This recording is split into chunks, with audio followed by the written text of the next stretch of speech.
Good morning, afternoon, and evening, everybody. My name is MiAh the King, and you don't need a parachute to go skydiving. You need a parachute to go skydiving twice. Now then, today we're taking a look at a game just released on Steam called Stormgate, a free-to-play Next Gen RTS set in a new science fantasy universe. Except it's clearly not. As soon as the game released, it won't let you play the game without buying its early access pack, as I'm going to put on screen here, so it's clearly lying, and at time of recording, it still is there. Now, to be fair, they do say that it will one day become free to play, but if that's the case, why charge us now? Why clearly state free to play and then charge me money to play it early for an early access game like it's already early? I don't care if it'll be free to play one day. I care now on its release day when you're saying it's free to play. So it was already contradicting itself and confusing me just from the very beginning. Developed and published by Frost Giant Studios, making you pay $25 to play this free to play game, released in early access. So far, not a great sign.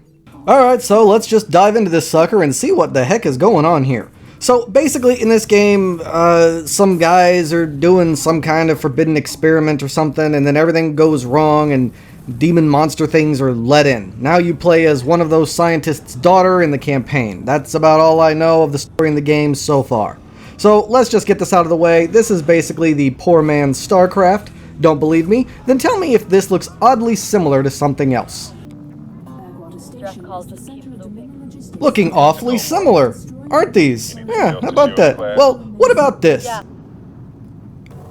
I mean, these look oddly similar as well, don't they?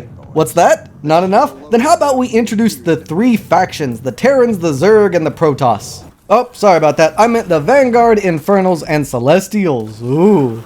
Now, I haven't played the Infernals yet, but if they're anything like the other two, then yeah, they're going to be awfully familiar to Zerg fans.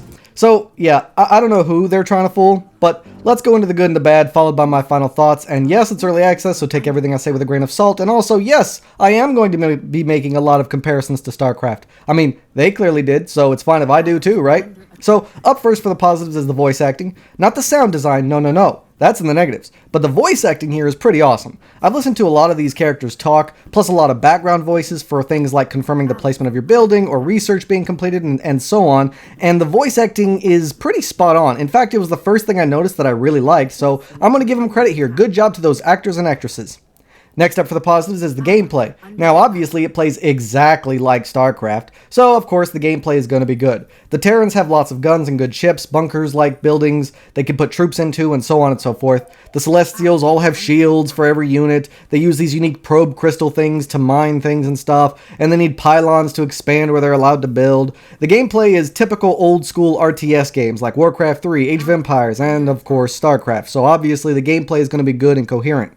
The next positive point I'd like to bring attention to is the production value. I mean, the opening cutscene was great, it was smooth, it was accurate, it was impressive, and in terms of a lot of the other components of the game, it feels like a lot of money was pumped into this to make it seem bigger and grander, or maybe just a lot of time. But when you're playing it, it feels like a legit AAA experience, at least at first. And last but not least for the positives is the stability. There was no disconnecting online, it was easy to find matches fairly quickly, the loading screens were really fast, the game never crashed, froze, or dropped frames, on me at least. Overall, while playing it, it played very smoothly, and all my commands were accurate and so on and so forth. Overall, there were no difficulties in playing the game, which is always nice from an early access title. Oh, but I do want to mention that some things are a bit buggy and don't work still. For instance, my carriers, even though they have bombers, they won't do bombing runs for some reason, and there's literally no reason why they shouldn't be doing them. And no one's lips move when they speak in the cutscenes. So there are probably more, but these are just the two main ones that immediately came to mind, so, you know, it's not finished. Obviously, early access. Alright, so that's all I got to say positively about the game. Now we got to go on to the negatives. But before we get into that, just a friendly reminder that if you found my video entertaining or informative, please don't forget to like, comment, and subscribe and show me some support. And if you hit that bell, you'll be notified the next time I put out a video. And who knows, maybe next time I put out a video, it'll be about some expensive game that you can't afford but you want to know about. Alright? Alright. Now then, on to the negatives. So the first negative is the graphical quality. At first, I actually kind of liked it. I thought it was going to be interesting. The art style, while not my favorite kind of art style, did look pretty decent in terms of color choices, contrasting, attention to detail, lighting, and shadows, and so on. However, once you actually get into a game, the contrast and the sharpness drop significantly, as do the details. Overall, it was just average, so this isn't the worst negative. It's probably the best negative that I've got. I mean, I've definitely seen worse. The next negative is the sound design. While the voice acting was really good in my opinion, the rest of the sounds were pretty awful. There's no ambiance, so without fighting it's pretty silent. The music is bland and forgettable, and hell, half the time I forgot it even had music. And my biggest pet peeve is the sound effects of battle.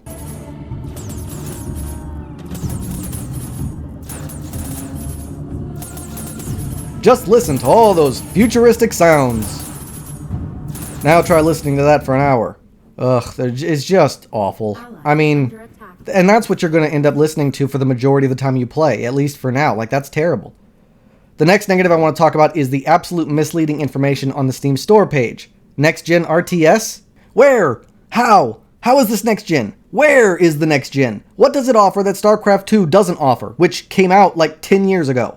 So that's simply not true at all. It does less than Starcraft 2. It's free to play? Well, I think we already covered that little tidbit earlier. The next negative point is the lack of creativity or originality in the story or the writing. This girl's dad died. Aliens invaded. Now fight. How? How exactly is that creative or original? Well, it's not.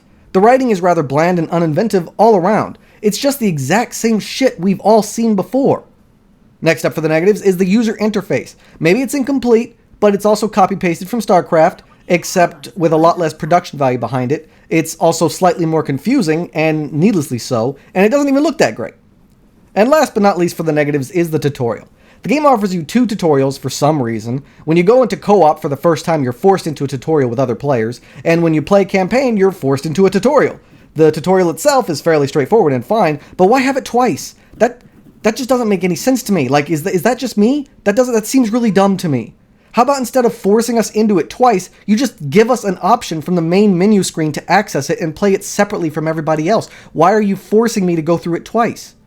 But whatever. At least the tutorial itself was fairly decent. It didn't teach me everything, but it taught me the basics, so I'll give it, some points for that, I guess.